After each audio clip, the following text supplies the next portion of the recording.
I had very profoundly lost all sense of orientation, all information about myself. It was almost as if the only thing that I could cling onto for the sense of safety and to remain a point of view was fear. And so this isn't one of those experiences where I let go and I surrendered and, all was one. It was quite the opposite. But I was identityless apart from this contracted point of I'm over here. Coming out of this experience, my identity had to come back.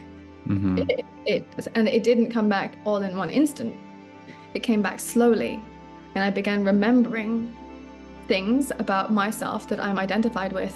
It felt relieving initially, but the amount of information that came back to me about my own identity felt like a tidal wave. It felt like it was not stopping. And my concern was, where is it going?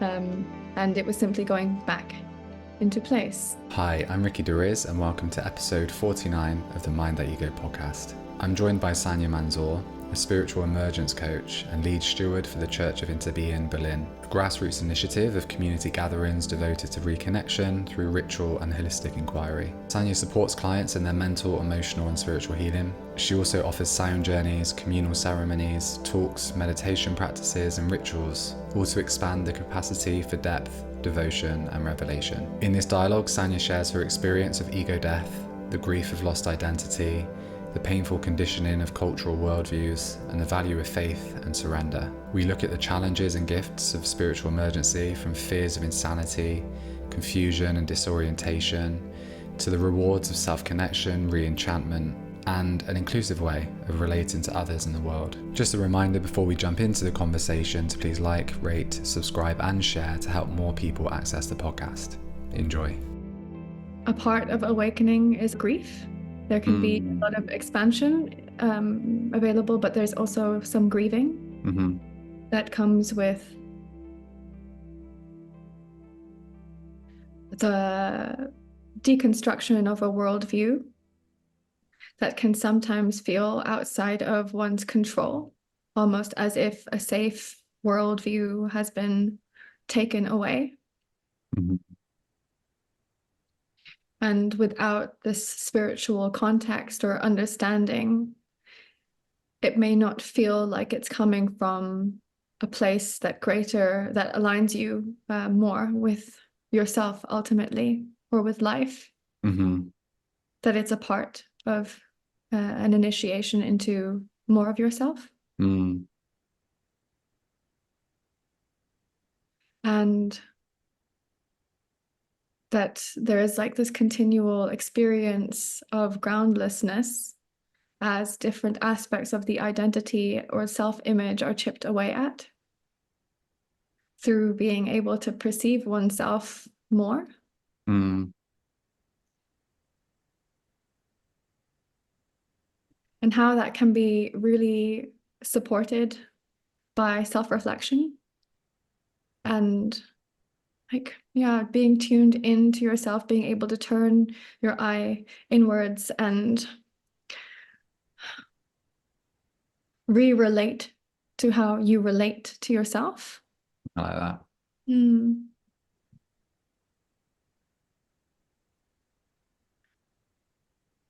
I think that what's really beautiful about this kind of a process is that there are always these like similar themes that we all experience, that there is some universal quality to it, where when people share their stories of awakening, there's this little,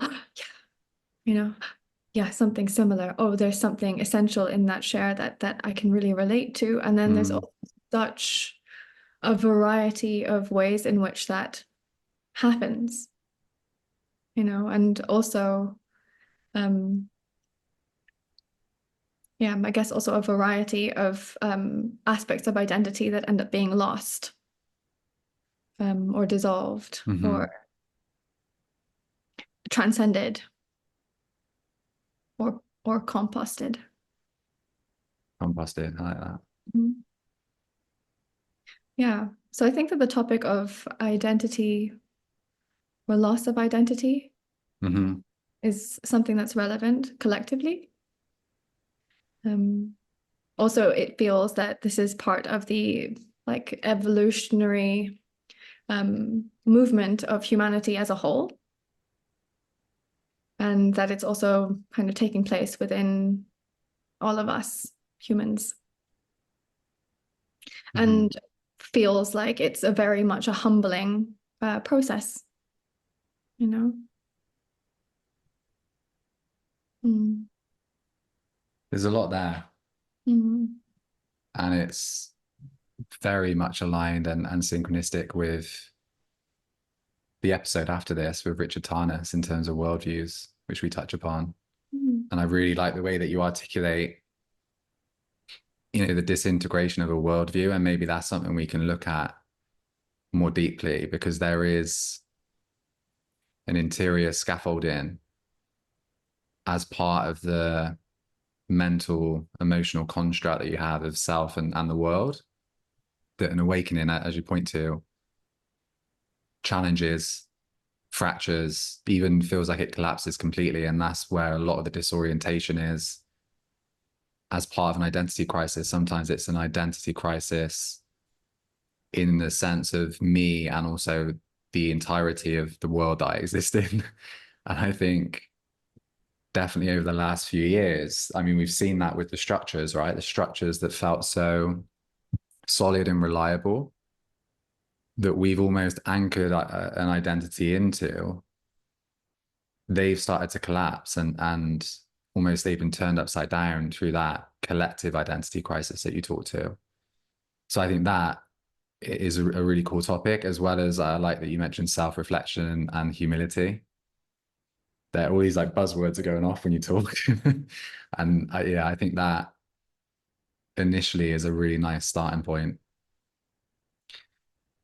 What for you, when was like the moment that you had the realization that there was an image of the world that you had internally?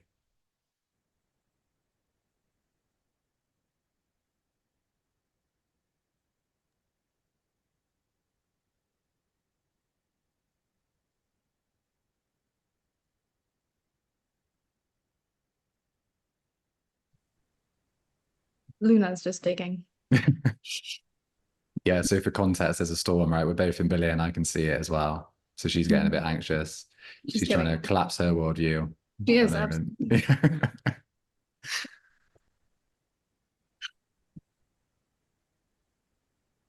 I hope you don't mind. Can you hear that? No. Okay, good. Then I think the first time that I became aware of my own filters of perception, like acutely aware, was during like a trip, an acid trip. Actually, it wasn't during an acid trip. It was after the acid trip. And I had very profoundly lost all sense of orientation, all information about myself. It was a dose I was not prepared for. And so it just stripped my identity away. And I didn't know that that's what was happening. In fact, I'd forgotten that I had even taken anything and just experienced fear, contraction. And it was almost as if the only thing that I could cling onto for the sense of safety and to remain a point of view was fear. So that's what I did. I just held on. I clung to my own fear of what, in hindsight, was a fear of death. And so this isn't one of those experiences where I let go and I surrendered and, you know, all was one. It was quite the opposite. But I was identityless apart from this contracted point of I'm over here. This is my perspective. My sense of self is just this fear. But in the coming out of this experience, my identity had to come back. And it didn't come back all in one instant. It came back slowly. And I began remembering things about myself that I'm identified with, that I believe, that I value about my past, that I that I insist upon when I'm relating to the world around me. And it felt relieving initially, but the amount of information that came back to me about my own identity felt like a tidal wave. It felt like it was not stopping. And my concern was, where is it going? And it was simply going back into place. And also felt very clear to me that this sense of identity was cluttered. As pieces of information came back to me, I assessed, like, is that still true? I remember thinking, oh yeah, I'm a lacrosse player, but I hadn't played lacrosse in a decade, and so on. So it was just showing me these like attachments to information and how much I had built this construct, this personality construct of this is Sanya. This is who I am. And a question arose, well, then if all of this information is who I am, who was I when I didn't have all of this information? Was I still who I am? And so this other question or inquiry appeared around what I am anchored in. You know, kind of what kind of layers of experience do I consider to be me, or layers of perception do I consider to be me? And are they fixed? That's such an awesome response. I love that. Something that strikes me in that experience, because I think I said to you the other day, like I've been meditating on the sense of self, and I'm really understanding it perceptually, as because you mentioned the individual perspective, that point of consciousness, and how in that moment you almost latched on to fear to have that point. What was happening in your sensory field when that happened? Because I've also thought a lot about the nature of a oneness experience and how that's paradoxical, and our language can be really misleading because you're not able to access 8 billion points of view at once. That oneness in that sense, that's contextually an error in thinking. At the same time, there's like almost like an out of body oneness experience, like a DMT trip where your sensory input has just gone offline and then you're in another dimension, whatever that dimension is. But then it sounds like your experience, you still had like a nucleus to your sensory experience, but then a fear of where's my identity because I don't have a construct around it. Do you remember how you were relating to that? Or did it completely conflate with fear? Or was there some sense of self that wasn't identity, that wasn't a construct? Or was it just too much of an experience to really feel into that? This might sound weird, but I could feel that on the other side of this fear that I was holding, so that there was access to a contrast, but my focus was on this ego, or this sense of self, this little piece of like, here. Mm-hmm. But what I could feel on the other side was like disillusion. You know, it felt like what I could experience on the other side was that everything was one. And I could not go there, because if everything was one, then I'm also one with everything, which meant that little part of me would then merge into that sea of oneness, and I'm dead. You know, yeah. And so the ego was, or me, myself, the ego was like, no, that is an experience that feels way too unknown for me. And that was like, it was a very teaching experience ultimately, because it showed me what could be there. Again, it's a substance, and so you're collaborating with a substance, right? And Mm-hmm. it's hard to know for me, what is really true when taking substances, because they Mm-hmm. are collaborative. They are their own influence. And so it taught me things, but it's not something that I'm like holding on to as the truth. Mm-hmm. So I don't know. But what I certainly felt was this invitation that I could not accept. I wasn't ready. I was too fearful. Um, and that was okay. I got out of it what I needed to for that time in my life. Does that answer your question? It does answer the question. Mhm. And it makes sense that, that fear around like the ego dissolution, the sense of something greater. And I think as well, like I love how it's so synchronistic between these episodes. Like the one with Marjorie, we'll look at exploring mystical experience and neuroscience. And I wrote a post about this today as well. And it is related to the default mode network and how when that goes offline, which it does in psychedelic trips, deep meditation, near-death experiences, they all have very similar patterns in the brain. And it essentially, through that going offline, there's access to a greater sense of awareness. Equally, in that conversation, we were looking at the value of the conceptual realm and how important it is. Of course, you need it. You need coherence rather than a mistaken sense of self. So rather than mistaking the construct, the concept, the memory as actually, and you said that phrase like who I am, there's an understanding that it's such an integral part of functioning. And yet it's not who you are at the deepest level, but you can relate to it. And you also mentioned like re-relating is really important on the spiritual path.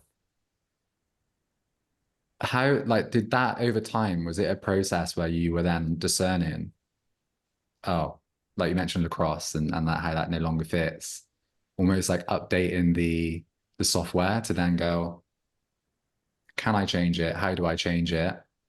Where do I update that construct so it actually is more accurate? It's not just a relic of a past version of myself.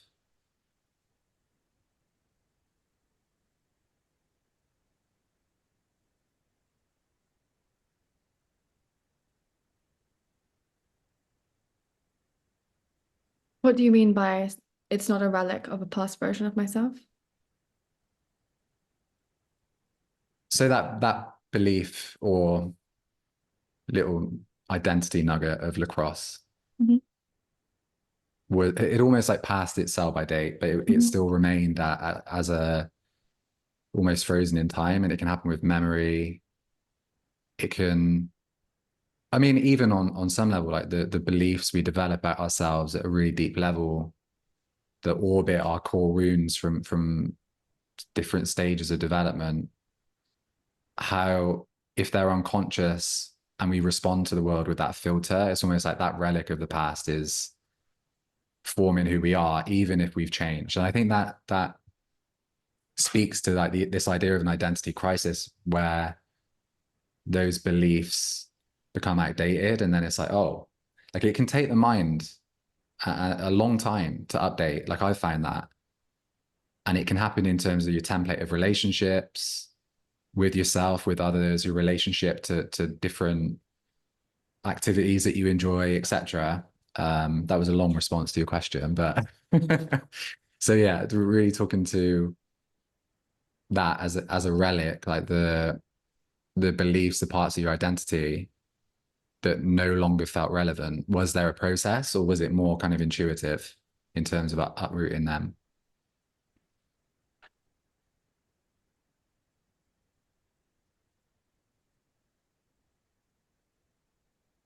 I think different aspects of what I was identified with required different kind of tending. Some needed to just be looked at in terms of how I am, how invested I am that piece of information or in that experience? Like how attached am I to it?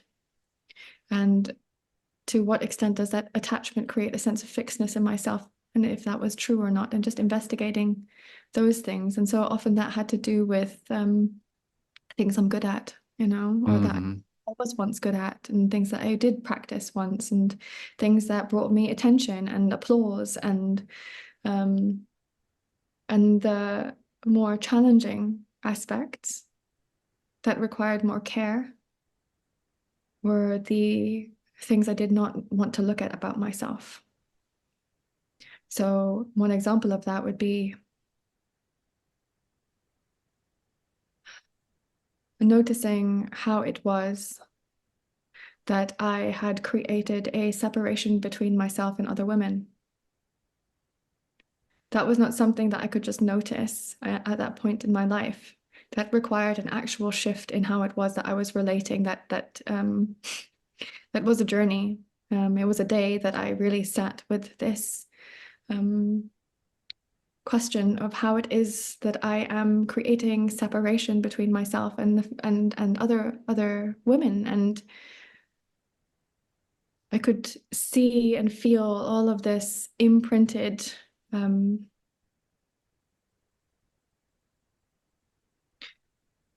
ways of relating, these imprinted judgments and insecurities.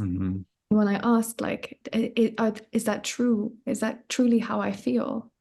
It didn't feel true. And so one example, to be more kind of like precise, is like this sense of competition. You know, I could feel that it was there, but I didn't understand why. Because what was opening as a deeper truth was that there isn't any competition or need to compare.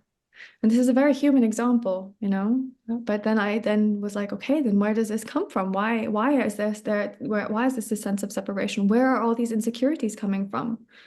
Why am I othering? You know, and that became more of a cultural, societal exploration to unpick these sewn in seams, these stitches that felt like they were just like embroidered into my muscles, you know, and into my organs. And this was like, yeah, it was a careful process where I had to apologize and first of all make clear what it was. And all of this was done in writing, you know, but in writing in a way that was like a wish and a prayer and a letter to the cosmos of like asking to be healed in this, because I did not want it. I did not want to relate in this way any longer. And so I sat there and wrote this letter of apology after recognizing all these moments where I may have withdrawn or created a prideful expression of myself in response to another woman in the space, you know, in all of these ways that I had been behaving from an insecure place within myself. So that wasn't just a let me just look at this and see where I'm attached to this and so on and so forth, but I went into what was then experienced more as a ritual, I guess, a ritual process to be able to support me somatically as well, you know, and allowing myself to cry and to feel and to also feel the shame that I experienced when I saw that, but to also feel the guilt that I had experienced when I saw these things, you know, and to feel this remorse and wanting to ask like every woman that I had met, if in the case that I had created unnecessary separation between me and them or a dynamic that was not helpful, to ask for forgiveness. And so this is how that aspect of me was worked on, or my identity, you know. And there were two parts to that. One belief that I am a woman that loves women, and the belief that became uncovered, which was women are a threat. you know. Almost like a polarity in the belief. Yeah, there were dual beliefs. It Yeah. was causing dissonance. It was Yeah. causing, yeah, cognitive dissonance, but it was causing like somatic dissonance as well. Mm-hmm. Yeah, but embodied sense of something is wrong, you know? Mm-hmm. Yeah, so all of these things that can be perceived as imprints from the past or memories from the past and things like that that I had attached to, or that I was invested in, or that I insisted upon being part of me or who I am. Yeah, were cared for in a variety of ways and just require different approaches. Again, beautifully put. And I appreciate the exposition around why beliefs aren't just cognitive statements. They have roots, they have their own realities that are five-dimensional experiences that almost have a life of their own to some extent. And I think it points to why it's just not easy to overcome that. And the cognition is one part of it. But again, to use what you've shared and this thing around lacrosse, of course, you've got all the memories associated with that, all the positive emotions, like memory being encoded fully. And this is a tangent. I hope you don't mind me tangenting, but I understand from certain dreams that I've had. I understand, and I could be off, but my understanding at this moment in time is that there's actually a fully formed memory of all our experience that is not held in the brain. That's held in, we might call it like a morphic field, but however you describe that, our perception at the time is limited. Equally, the unconscious, the higher self, the true self, however you want to describe it, almost records in like high definition. And there are things contained in memories that you don't necessarily see at the time, but a memory is not just an imprint of a movie, is something that can be unpacked. All the emotions that are contained within it can be unpacked. You can revisit that in a certain way, almost like it's a form of like astral travel and into these different experiences. And I say that because essentially that's what you're working with belief, because there's such depth. You mentioned the somatic experience, all the emotional aspects of that, and what has to be overcome, the feeling of sacrifice, of this was something that was meaningful, the embodied sense of when something feels meaningful, if that makes sense. So yeah, I appreciate you talking to that, the fullness of that kind of work, and how it's not just reframing cognitively. And I'm sure you know this and you've experienced this, but although there's a lot of power in cognitive reframing, it is often the tip of the iceberg. And if that deeper emotional memory perceptual complex isn't addressed, it can be really hard for that belief to land. And I like that you also look into it and say there's a duality, but in its nature, these concepts and these constructs that we form are conflicting each other. They're polarized, and yet they coexist, and that creates a lot of difficulty. Mm. Mm. That wasn't a question. I just let that trail off. Yeah, you did.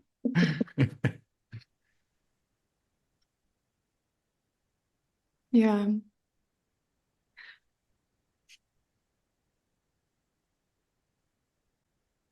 I just like feel now an awareness of how difficult it is for people that are going through various stages of awakening or of spiritual emergency or of a mental health crisis and they're all different in they may not all be exactly the same, but these are all kind of expanding and contracting experiences often. Mm-hmm. And how crisis isn't normalized in some way. And it's almost it's treated as something wrong. There's something wrong. And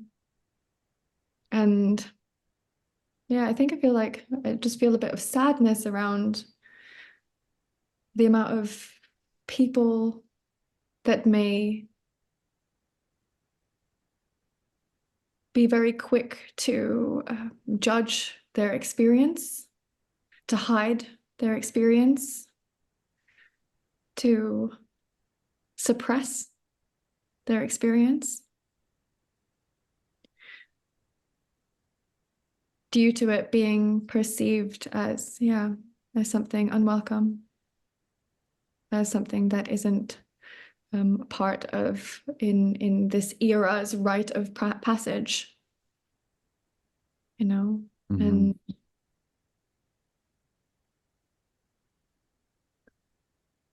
can feel the wish for there to be more awareness, and there is, and this is also your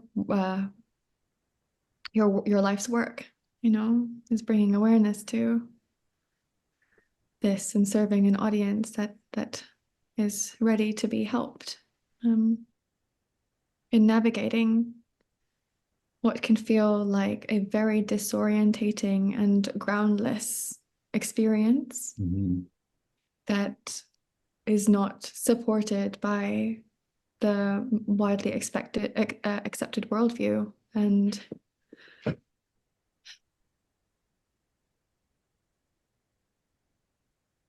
yeah, and I wonder what it would be like. I wonder what the world would be like if this was normalized, if crisis was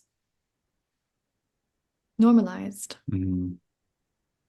And that doesn't mean or imply to be treated flippantly,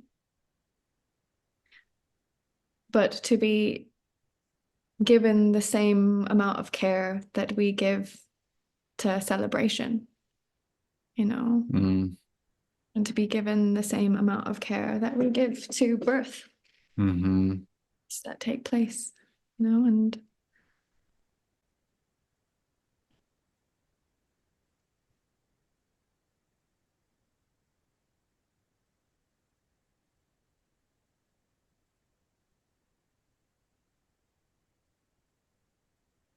can also see how these kinds of awakenings, or whatever you want to call it, can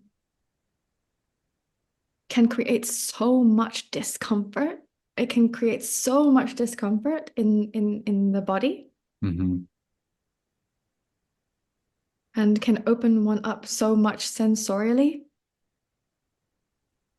I don't know if that's a word. I think it's a word. Sounds great. That's if not, it's in the dictionary now. Let's add it. Sensorially.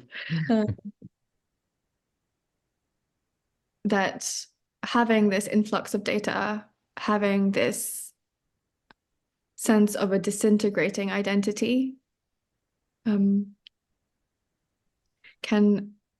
feel like insanity.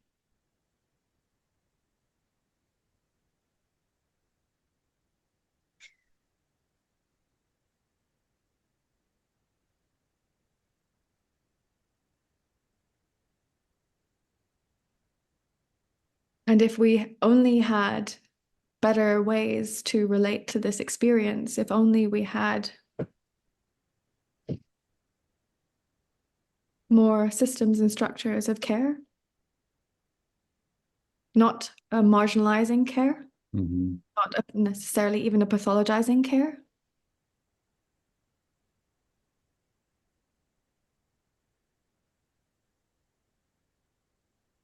what the world would look like, how differently people would be showing up. And as a social person, like a partially social person, you would have no idea. I have no idea walking to a place, into a community, and then only through beginning to talk and being a depthful communicator does it surface the profound number of people that have gone through these kinds of experiences and have had to, have had to hide,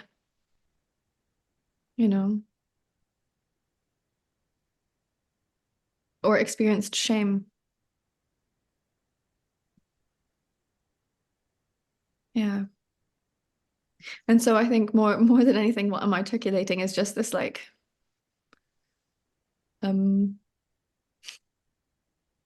longing for greater care, greater collective awareness around, just around the reality of there being this kind of transitional phase that so many people go through, that is asking them to be able to surrender aspects of themselves in order to open to more of life. And that does feel like madness sometimes. Certainly did for me. Me too. I feel like you're so tuned in because it's incredibly synchronistic. It's a very poignant link and a relevant link between worldviews, spiritual emergence, the phenomena of the subjective experience. You use that beautiful metaphor of the embroidery of the worldview in your skin. And this was a big realization for me in terms of how the Western worldview, the material worldview, the one that argues that only the physical exists, that consciousness, and I'll just reel off a few. Don't get me started on YouTube comments, Sanya, in response to suggesting neuroscience isn't just material. I received a lot of feedback around that. But the idea that the brain creates consciousness, essentially what that does, if you view humans as material bodies, little islands of consciousness, and you create a culture around that, and I would say 99% of people probably don't actually question, is my model of reality true? The answer to that and the exploration around that is and was for me a revelation. There were things I thought were just true, and it's almost like you're unable to see the wood from the trees when you exist in a culture that has colonized, stamped out, got rid of different worldviews, and then created a worldview that's so dogmatic and so authoritarian in the way that it's filtered down into education, medicine, psychology, psychiatry, that you don't even see it. It's so close to you. It's like that metaphor of the fish not knowing what water is, right? And for me, that realization of any phenomena in my experience, therefore, that implies anything other than that, coherent with that worldview, becomes a challenge to either dismiss and gaslight yourself or to question the worldview. And there's a whole history around the definitions of sanity and madness why this is so on point with archetypes of awakening, the next video is on the wounded healer and the pathologization of suffering. And I really like that you talk to that in terms of there's a mass or a collective suppression of challenging emotions, non-ordinary states, be that really intense emotional states or like energetic states, be that what we might call hallucinations, really strong, vivid imagery, visions, that kind of thing. They are all lumped in the same category from that conventional approach. And it does pathologize such a wide aperture of experience. And that worldview served an immense purpose. And yet it's also acted as a weight that we carry. And that as we, especially if you're kind of self-reflecting, you're going to come up against that. And you're going to come up against the question of sanity. If you're in the Western world and we've got a very clearly modeled view, which is very heavily swayed towards rationality, the intellect, being balanced, being together, you're going to collide with that if you inquire, because when you inquire, you're inquiring into the truth of the subjective experience, and that's not going to adhere to anything that is just fabricated. And I think for me, that disorientation is around,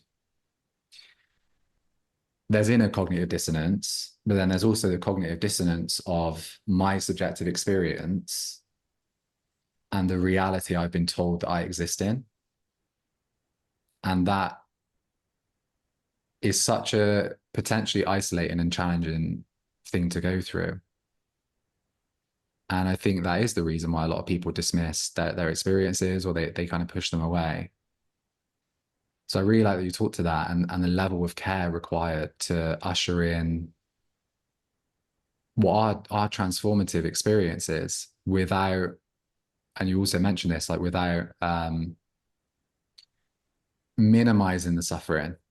Actually, conversely, there's an embrace of suffering. Short term, there can be even more discomfort because there's less numbing, there's more going into.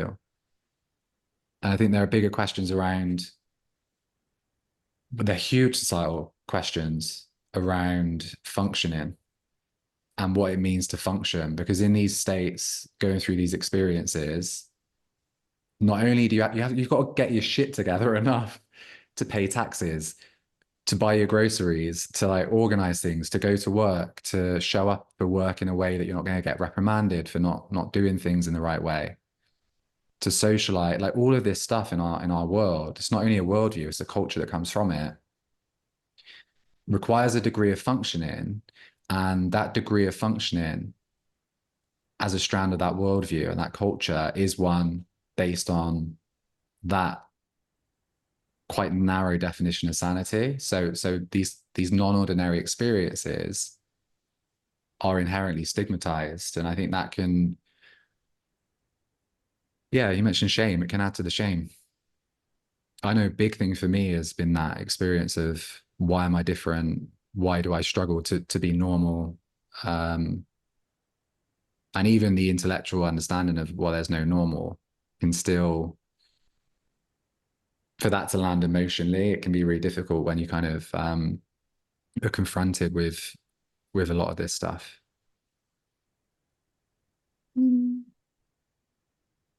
Yeah, beautifully articulated. And I also feel, as you're sharing, yeah, I still feel this sadness, that's there.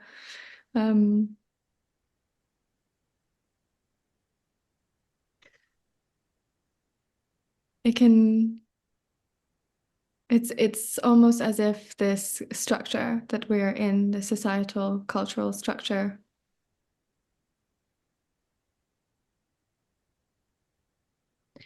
is both like an inhibitor and a catalyst.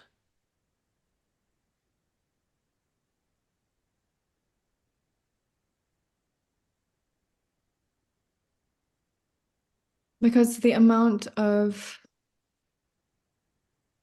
subconscious agreements that we have made from the moment Mm-hmm. we became part of society or exposed to social culture. Yeah, this loss of enchantment, Mm-hmm. right? This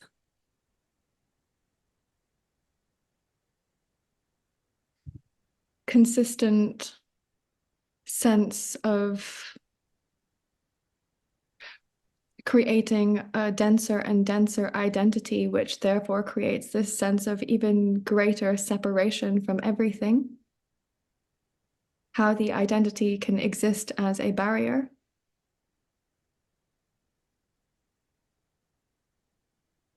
And the identity being distinct from personality, you know? Mm-hmm. And yeah, how in the world that we're in, Western culture, with there being also so many assumptions that we take on about ourselves, about others, ideas, beliefs, that support a greater sense of a separate I over here and less of a we or an us, that support this isolatedness,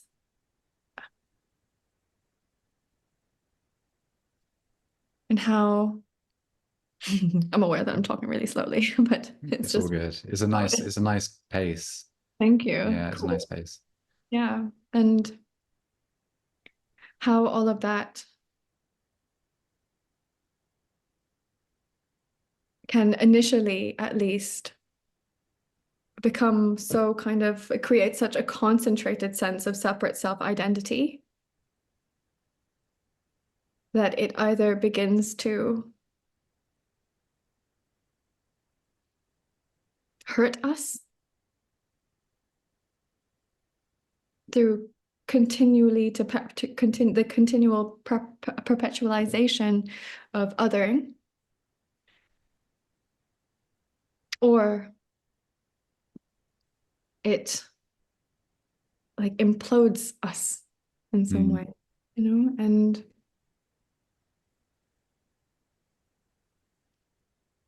for me, it was an implosion, and that implosion felt like loss and beauty. It felt like,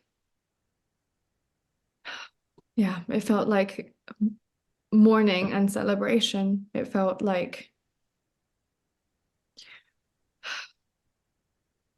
yeah, it felt like a death, and at the same time also a sense of being a part of something bigger.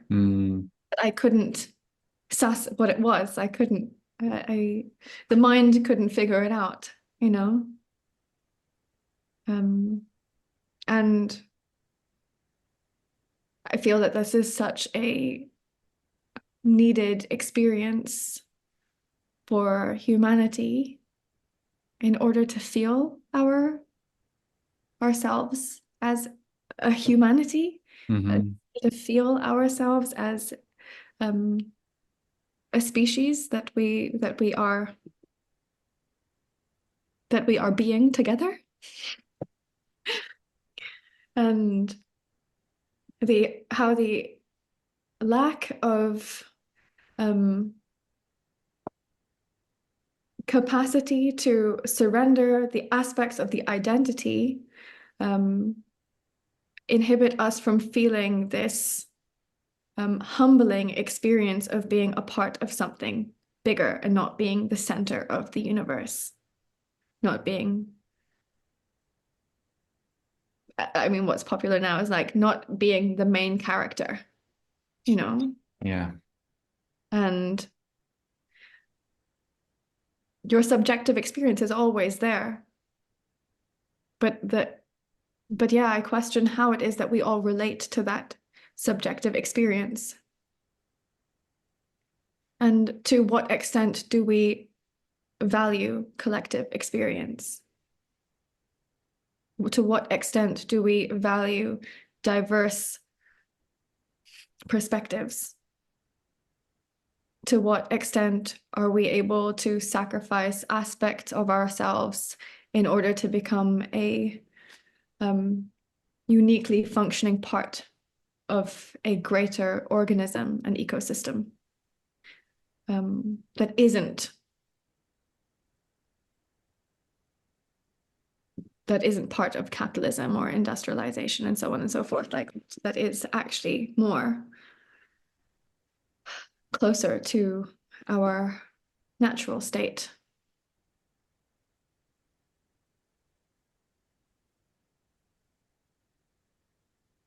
I like where you've taken this. Obviously, so many ideas, so many threads, but something I wanted to just talk to briefly before kind of picking up that the baton that you've just handed over is because I've not spoken about it so much, and it links to grief, and it links to suffering, and it links to perceived madness, and it's the unlived life. And I think my experience of this is probably been, and I'm with the sadness now, and on like with myself, but on behalf of people who are experiencing these extreme states or degrees. It's not even necessarily extreme to the extent of like full-blown psychosis, but even just crippling anxiety, depression. Not only are you struggling to function, it creates such a gap between the life I want, the life I'm living, and the life I feel capable of living. And in terms of grief, for me, that was a really peculiar form of grief, because I was grieving something that I wanted and want, but felt I couldn't get because of how I felt. And in terms of the grief, the collective grief, I mean, you know people personally that are in the system, institutionalized. There are many people that, as a consequence of this pathologization of the human experience, and that's not to say there isn't a relevant space for that. I believe that there is. But as a consequence of that, have gone backwards or have actually been pushed more into confinement, be it the confinement of a label, an identity has been given to them through a diagnosis, or actually institutionalized or whatever, but in a way that creates an even bigger gap between the life I want and the life I have and what I feel capable of living. And I wanted to talk to that because there's also this like paradoxical freedom, I think, when you struggle so much with like mental illness or a spiritual emergency, however you want to define it. Everyday things can then feel liberating and like the best thing in the world if you've outwardly been trying to do everyday things against a torrent of fighting your own demons, so to speak. And that's something I've found in different cycles of life, where the full circle of that transformation can actually be an immense gratitude and humility around, wow, even doing these basic things feels so enriching because actually I'm different in doing them. So that was something I wanted to mention. I've possibly lost my thread, but you mentioned like the subjective, that is it, yeah, the subjective experience. It's another thing I've meditated on a lot. I think Alan Watts talks about this in Psychotherapy East and West, and he talks about Freud's primary narcissism, which is really important to acknowledge. I know we've spoken about this before in terms of inherently everyone's narcissistic to the degree that, going back to that point of consciousness, you're always going to be you. So there's like a primary narcissism around the fact that you are you. And, you know, you could think of stages of development. The age that a toddler or a baby, when the baby's just like, I am that oneness. There's no differentiation. I don't even have like the terminology, the labels to differentiate. I'm in the soup of experience. To like a toddler stage of I'm starting to form an identity, but now I'm the absolute tyrant of the world. Like I own it. This is my world. Everything in this world is going to cater to my needs, and that kind of stage. And then you kind of evolve and grow and start to understand that that's not the case. That even though you have this subjective primary narcissism, other people have feelings. And just a word to the NPC crew, that non-playable character crew. I'm not a fan of that at all. I think it's a worrying trend. The basic understanding of like human empathy, that okay, you know, this philosophical stance of solipsism is one that can become entangled in awakening, where someone's just like, I am God, not I'm part of a wider experience, and I am both, paradoxically, individual and the transcendent, or the everything. But there's that experience of meeting the diversity, and I guess it does link to surrender, like that primary narcissism of this is my point of view, and yet I'm going to surrender my perspective, my belief, my needs, my kind of base drives to the degree I can cater to others, to a degree that feels reasonable. And you could argue someone that has a narcissistic personality disorder doesn't do that much. Someone who's got very kind of weak boundaries, maybe you call them highly sensitive, like an empath, is almost the opposite. They're giving away too much from that, taking on too much, so they lose their sense of self.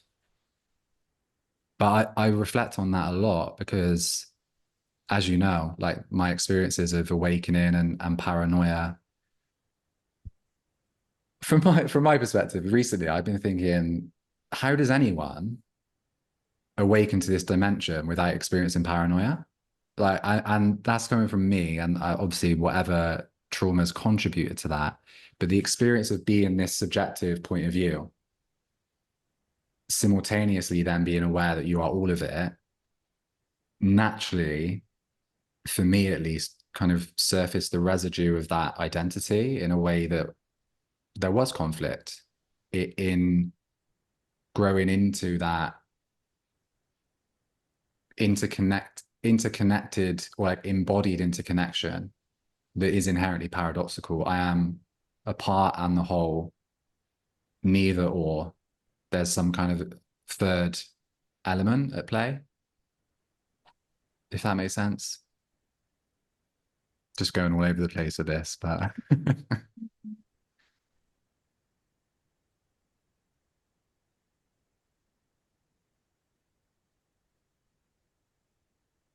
It does make sense. I think that the experience of paranoia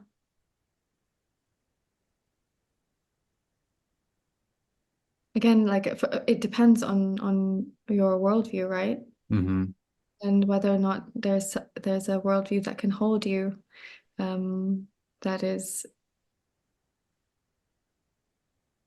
that acknowledges that you are not the center of everything, Mm-hmm. right? And that if there is also like I often ask myself the question around how people relate to faith. You know, I do wonder in this world, well, it's almost like a taboo topic, faith, unless you're part of one of the big great religions, you know, like Mm-hmm. religions, or Yeah. And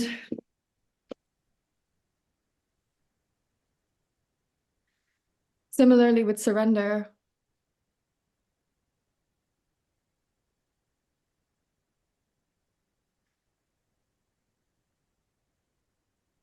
what do we mean by that? And how is going through these kinds of intense experiences, these experiences of loss of identity and disorientation and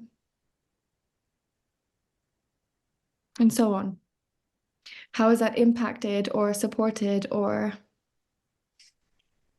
by surrender and by faith, the capacity to surrender and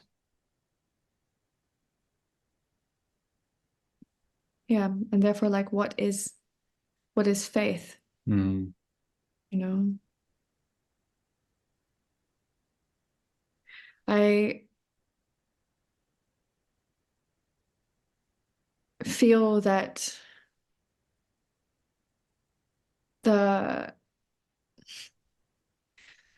I'm like, is what I'm saying absolute BS right now? And it's more like wanting to point to the nature of the heart and the heart awakening and what happens when all of a sudden you're like you experience so much love, and I don't mean romantic love, but I just mean love, and how that creates, how that influences, how this like open heart influences how it is that we are relating to the world around us. And think that for me, I had experienced a heart awakening that almost did not allow for paranoia to take root, whilst also having a established connection with the divine or the sacred, and I say established connection, I mean like solid beliefs around it, and occasional vibes, occasionally actually feeling really connected, not as a continuous experience but at all. Even now it's not. And and how I found myself in this very fortunate position where of course I experienced contraction and I experienced disorientation and I did experience psychosis, but it couldn't take root, because I feel like I was really fortunate in the kind of like the path of my life having been so spiritually and also religiously oriented in some way. Yeah. And one thing I wanted to add to something that you had shared earlier was how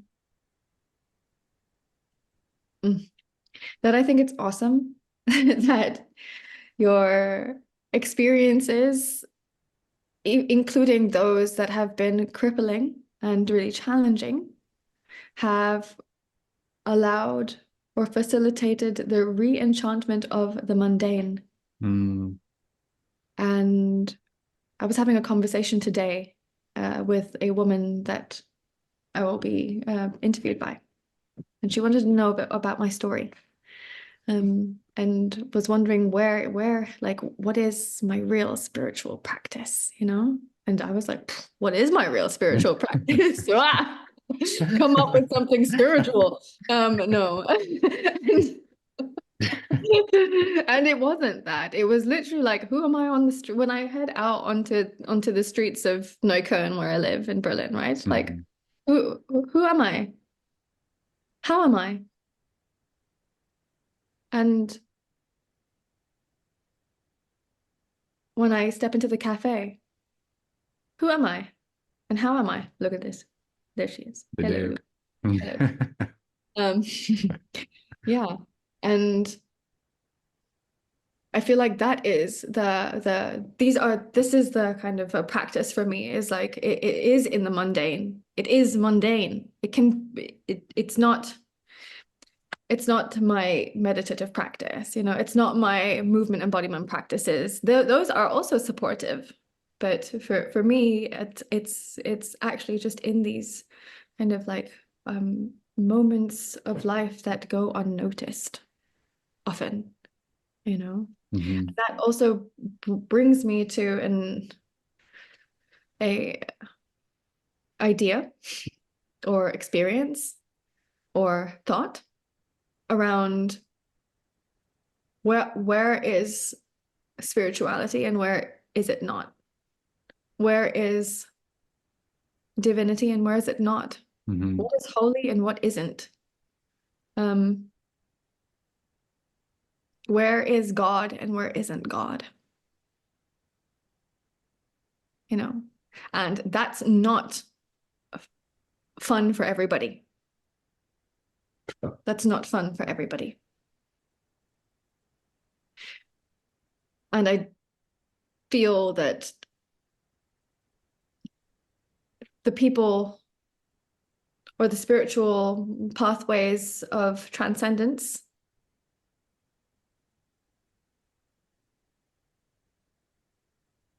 are very much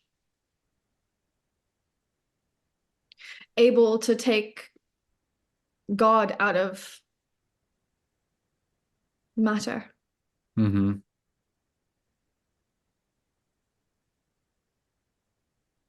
And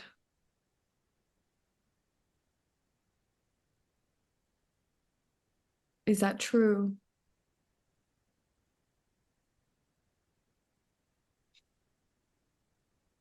So where is God and where is God not? Right? What is holy and what isn't?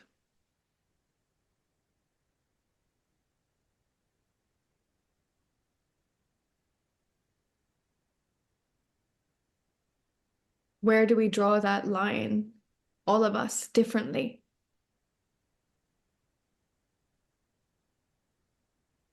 And I think that there is a fear around opening to everything being sacred, almost as if that condones violence, war, collective psychosis, genocide.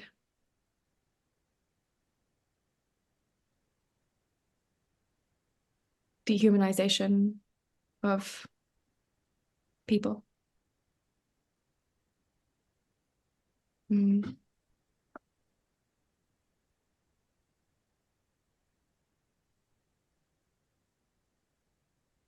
And this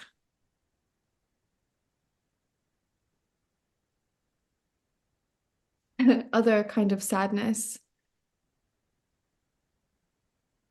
from a spiritual worldview, provided by a spiritual worldview that sucks God out of the world and makes it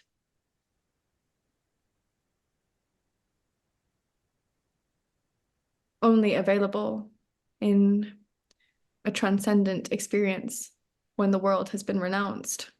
Mm-hmm.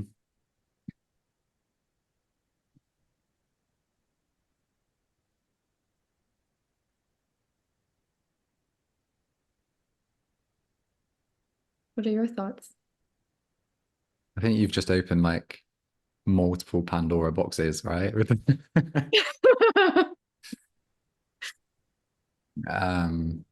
Yeah. Very powerful, very powerful. And I know that we spoke about this the other day. And the ethos of these conversations, to talk to it quickly, is obviously exploration. And generally, it's like at this point in time, I'm not, what I'm about to say is not me saying this is how reality works, because that kind of is very risky. I think it can become very crystallized and dogmatic if you make such claims, and you kind of nail your colors to the mass and say like this is reality. I think there's a risk. And yet through exploration over, how old am I? Almost 20 years of personal development, over 10 years of meditation. God knows how many thousand books I've read it over that time, and my own practice as well. Through exploration, certain things have stay in power. And they're the things I add more value to in terms of being closer to some kind of truth. Maybe that at some point would be a nice disclaimer for the podcast, what I just said and how I articulate it to myself as well. So what I might say is an exploration around that, and it's not a spoiler for you because we had this conversation. I do think, again, there's the risk of language games, and why a big part of what I wish to do, even to a very modest degree, is bring awareness to language, how language shapes our experience, the way that language can be infiltrated, can be distorted unconsciously and deliberately. Mm-hmm. The way that there's a guy called Nick Haslam, who came up with a theory called concept creep around the pathologization of mental illness, and this idea of what he calls semantic inflation across two axes, right? So you have a concept, and on one axis, you start to include more phenomena. So depression suddenly takes on more of the human experience. And on the other axis, you take on less extreme phenomena. So one of the examples he gives is trauma and the concept creep around trauma and how we define it. And I do think there's a significant value to that because there's a lot of awareness around trauma, and that's necessary, absolutely. But at the same time, the definition now, whereas there is a certain level of extremity and experience and phenomena of that experience, it started to expand out. So the concept of trauma is wider and wider and wider. And the issue with that is that it starts to dilute that midpoint, like that real close on the axes where those things combine. And it's like, this is significant trauma. You mentioned like warfare, like that level of, that's trauma. You know, my grandparents went through world wars, you know, and their experiences compared to my upbringing. And I can say I've got complex trauma. We have to be able to say there are different degrees. And that seems like we're losing that through this inflation. Anyway, the reason I mention that is because this is happening across the board. And I've reflected on why that might be. And I think in some sense, there's a monopolization of concepts. The more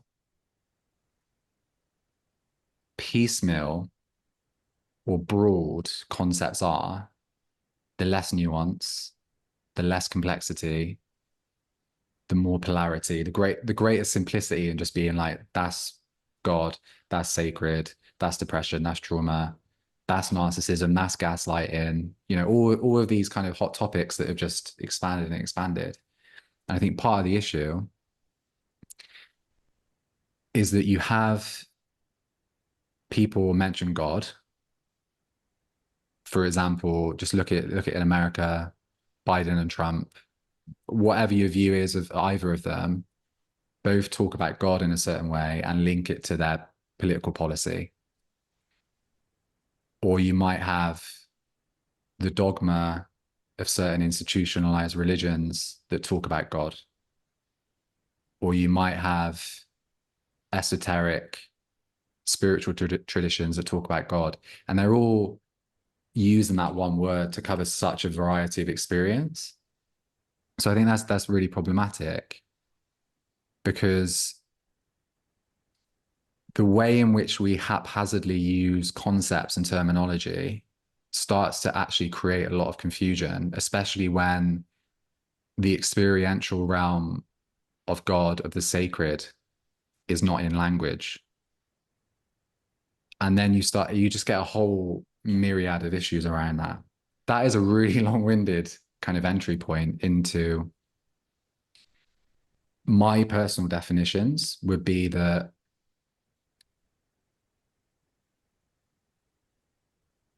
there's both duality in the Jungian sense or the kind of mythological sense on, we could say, one axis of experience, one domain of experience, good and evil, light and dark, pleasant, unpleasant, that kind of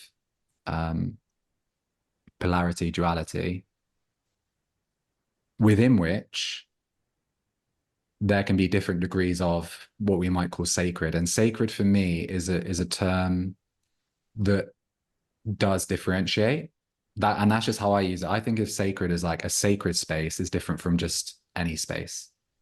So there's a differentiation to say, even though outside of that duality, God is everything everywhere all at once, there's still within that the paradox of that dimension where, in spite of that, there's differentiation.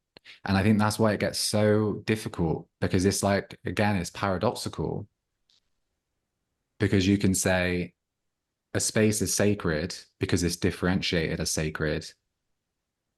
And to imply as sacred is to say it's more than another space.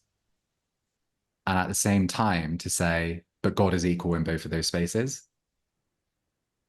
So there's a dance, in my experience, that when that level of paradox is felt, it avoids this really weird moral conundrum that certain spiritual approaches take, which is everything's divine, everything's an act of God. Therefore, there's like a bypassy oversight of suffering and warfare and pain and abuse.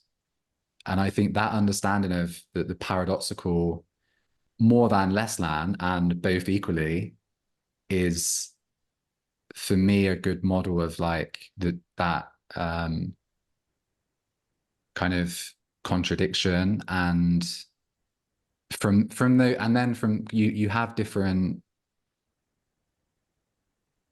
you have different qualities in different dimensions. So for example, a moral question to me is not a God is everywhere question. And I think that's the issue. A moral question is a duality question, right or wrong. And when you try and bring in the transcendent to all of it, it can start to dilute that, where people go, well, you asked for that experience because it's part of God's plan. Mm-hmm. You're like, what, a child has to be abused? That's part of God's plan? Like, just check in with your conscience and your common sense. Like, can we have that? So yeah, I hope that thread is coherent, but my sense is that there is a paradox around it, and that actually humans, us, humanity, we're given the task of living in a diverse world, relating to other individuals, and bringing in, we could call them transcendent or spiritual values in the way that we relate in diversity. And God as everything is something to connect to in that transcendent space, is something to be imbued with at any given moment, and yet is still, despite being the foundation, not something to default to when looking at diversity. I hear you, and I don't know if I agree. God damn it. I don't know if I agree. I mean, with the vast majority of what you're sharing, yeah, I experience, yeah, I do, and I think that it's just possible that it kind of lives as a experience within me in a different way. And so when you're articulating it, it's different, right? Mm-hmm. It's different coming from your experience and your way of working with concepts also and experiences. But I think that one thing that I recognize within myself is that I made this holy and that not. I made my exaltation holy and my descent into the underworld of the human experience not. I made the flower holy,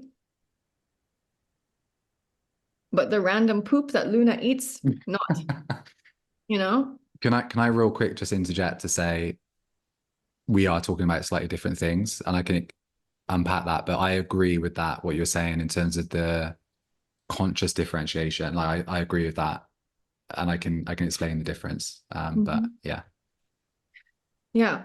And how that plays into and feeds a sense of disenchantment, realizing where these kinds of very invisible judgments live within ourselves, as to where we're allowing ourselves to see beauty or to perceive the essence of something, and how it is that we are the ones that decide how we are going to experience something, right? And so in the same way, two people might look at a butterfly and one may be transfigured by that experience, and the other may be, well, that's a butterfly, nothing more to it, and so I have personally felt a lot more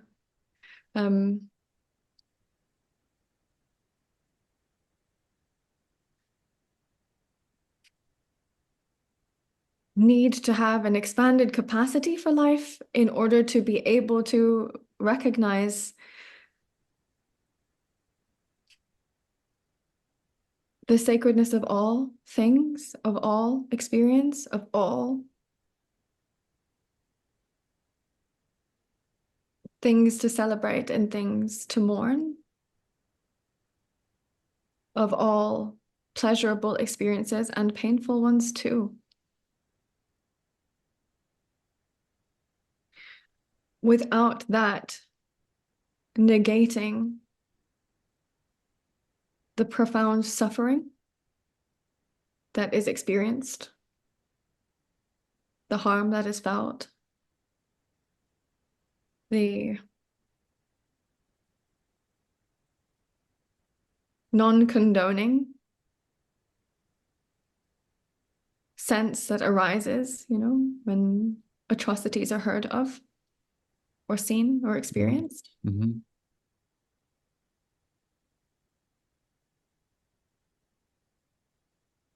Yeah. And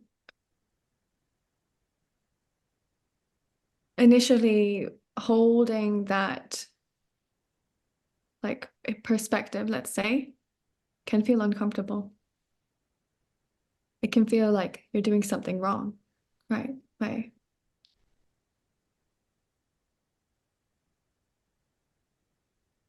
By both being able to acknowledge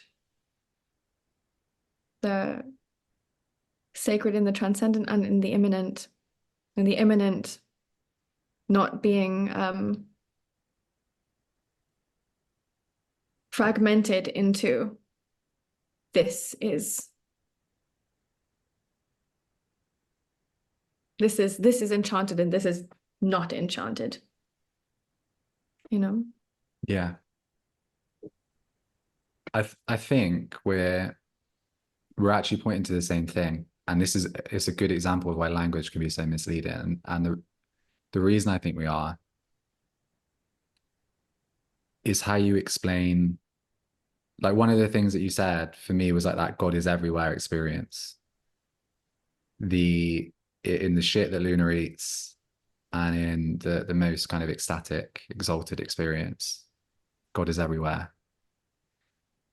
And yet there's a part of you that if you witness that atrocity, that transgression, will not necessarily cognitively, but in an embodied sense, differentiate and say, that's not okay. And that's what I'm pointing to, that the way that I see sacred is like that. But you might say it like, you've seen the Harper Kosh episode, and we talk about one taste. and meaning when it gets to that degree of awakening where everything is imbued with it. Everything is meaningful. Like I've had moments in Talking of Madness where I've just been staring at like my table or just like dust, flecks of dust in the air, and just being like mesmerized by it because of the amount of beauty there and the amount of meaning in it. And I believe that's one domain. And that is like a life-changing experience to awaken to that. And at the same time, I do think that people awaken to that, and that starts to influence the way that they relate to differentiation, which is why you get so much abuse from enlightened masters, because they're like, oh, wow, there's no differentiation to what is meaningful and divine, therefore I can do what I like. I think most of us can agree that, you know, that's an issue. Charles Manson and Hitler, they were both into spirituality. You could argue they both had certain awakening in terms of conscious and that level, and yet committed really atrocious acts. Ken Wilber talks to this as well. Yeah. And Do you know what I mean? I do. And like what the question that comes up for me is like the maturity of humanity, and to what extent are we mature enough to have a dogma-free spirituality almost, you know, or a and I guess that the kind of spirituality or the esotericism that were experienced by these humans that have these villainous humans, you know, let's say, will have had some roots.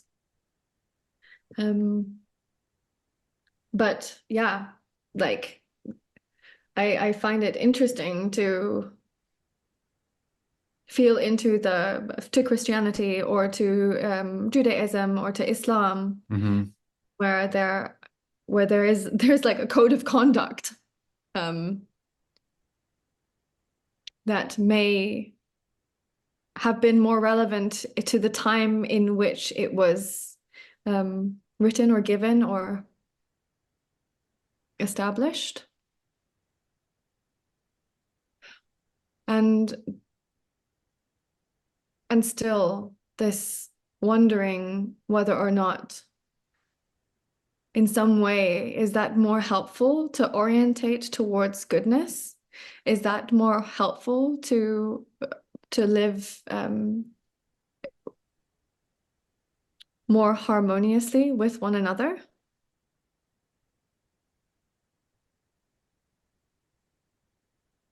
And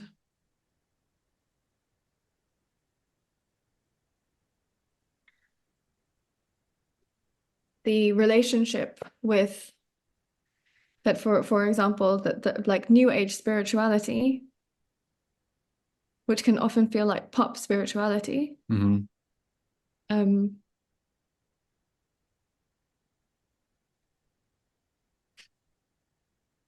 how often that can mislead the individual away from like honoring their life and honoring one another.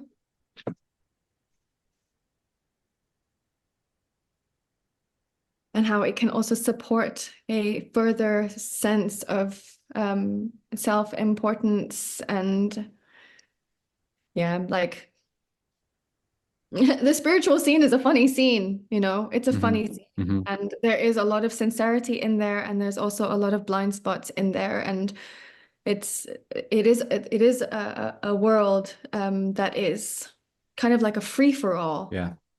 And there is beauty to this like great amount of information being available to humanity. There is. We have access to everything at our fingertips. Yeah. And at the same time, there's this question around like, how is all of this orienting us? How is it orienting us? Are we benefiting from this?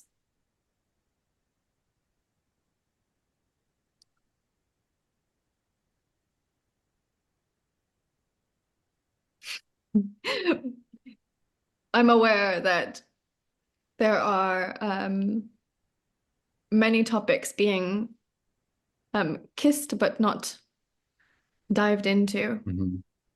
Um, I thought you were going to go somewhere else with that comment. I'm glad you didn't. Kissed but not snogged. Maybe, yeah. That's Yeah. the after hours episode. That yeah, Mm-hmm. Mm-hmm. yeah. I mean, I appreciate it though, and I because I went through that process then for where we're at in terms of time. Yeah. Um, we've started edging into that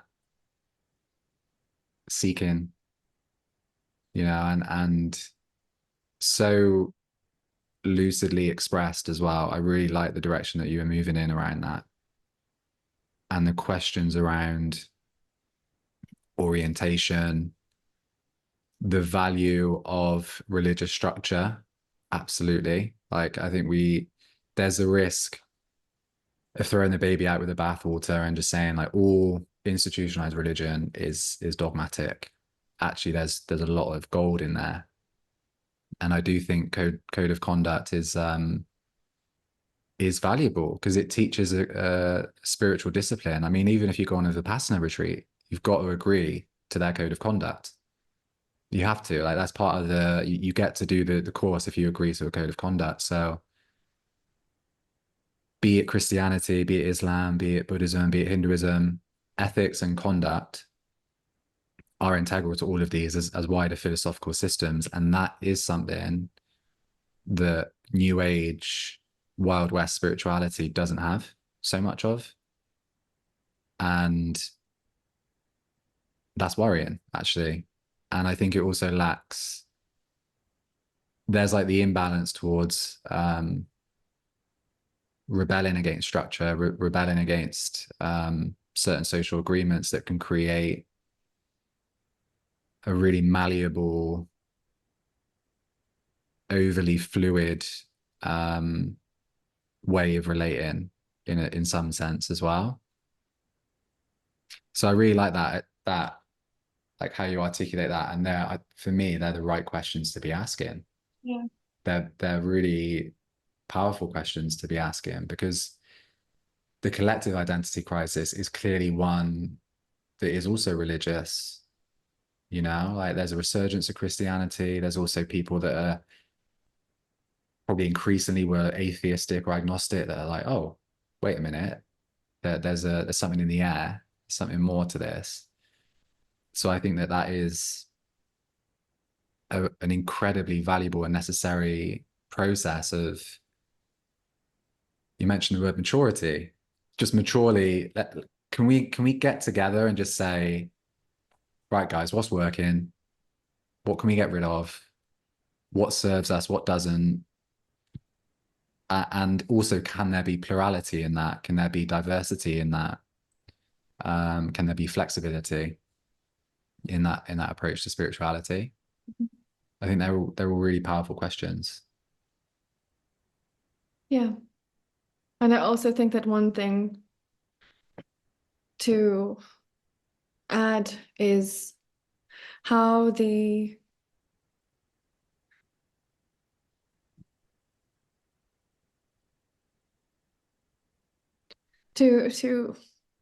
what do I want to say? I want to simultaneously point at the divinity of humanity and the deeply imperfect nature that we are also expressed as, in terms of like not being coherent within ourselves, in terms of having shadow aspects, in terms of how it is that we can feel fragmented and not whole, let's say, right? And how that also plays out within groups, within friends, within spiritual communities, within within countries, that there can be also an identity built in all of these like different demographics, and how that then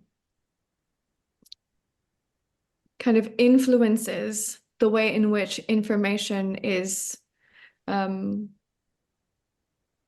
digested and shared and digested and shared and digested and shared, So there's always this experience of, yes, there's some truth to this, but is this the truth? Does this feel really true? And almost like Chinese whispers that sometimes like the essence, Yeah. it's there, but the words around it are changing, and there are more and more distortions in what's being carried in.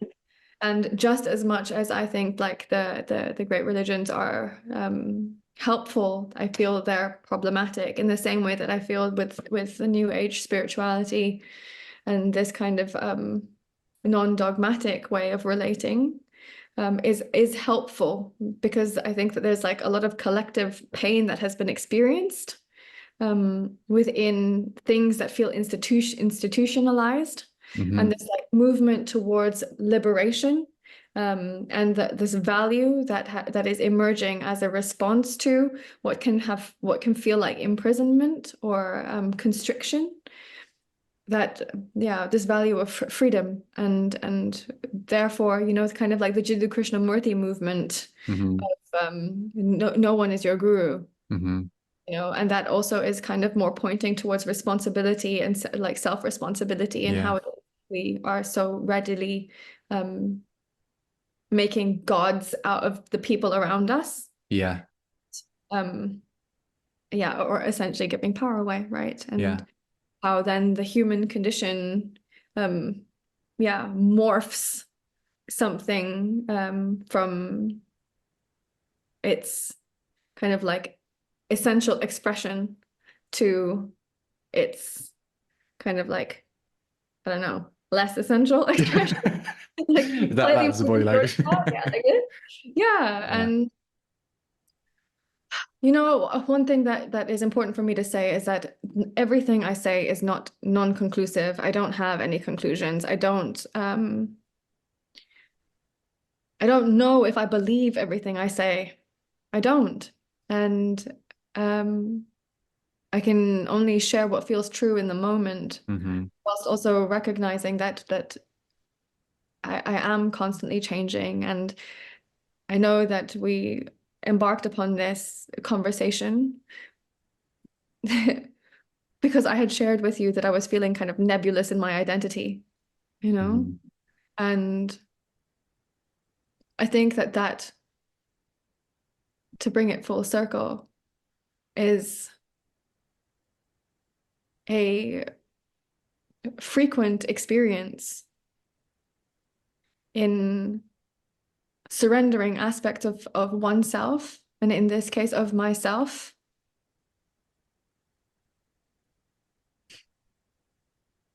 to feel more essential. And in that feeling of more essentialness, there is less that I know.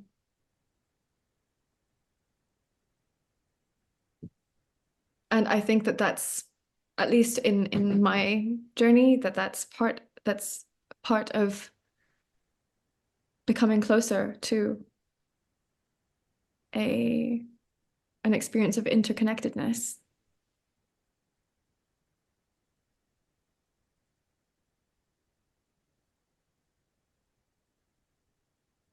Wonderfully put.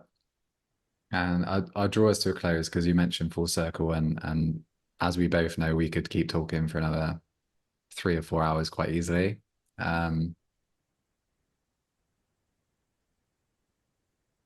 I appreciate that we've used what is present, because I know we discussed what topic could we talk to, and that we've just actually spoken to with no plan, and yet so much cohesion and what feels like an unfoldment of something that is inherently meaningful, and that does point to so much of value. And I really just want to reiterate the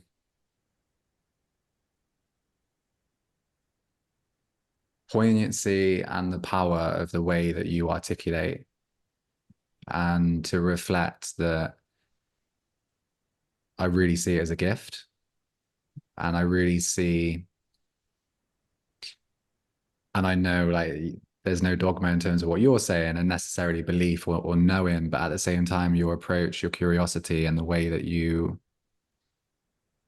think deeply and considerately about things in a constant, ever evolving process of questioning and living to that, not setting up camp anywhere, but you question in a way that I do feel is really noble. I feel like you question to grow and you question to understand. And I really believe in your ability to do that. And I know there was maybe some anxiety having this conversation before, if that's okay for me to share. And I just really want to reflect that to you. Putting aside any personal bias, I see you as someone that, to use that God in everything terminology, the way that you just bring your being to topics is inherently valuable and shines a light on them in a way that not many do, if any. So I thank you for that, and also for taking the time to join me today.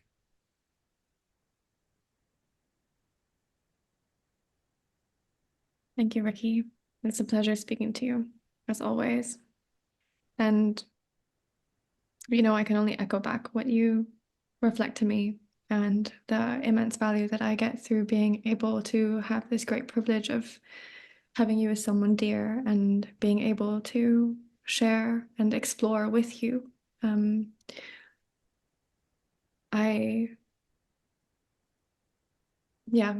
an inspirational person for me, and I think that I've also learned so much about I think that your life experience is so close to what I care about in the world, that your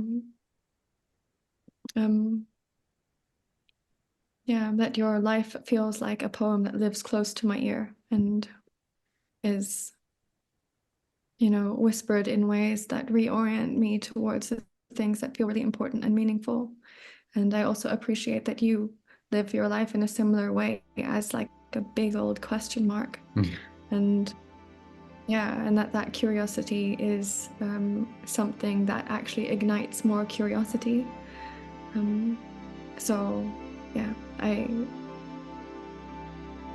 It's been an honor. Thank you for listening to this episode of the Mind That Ego podcast.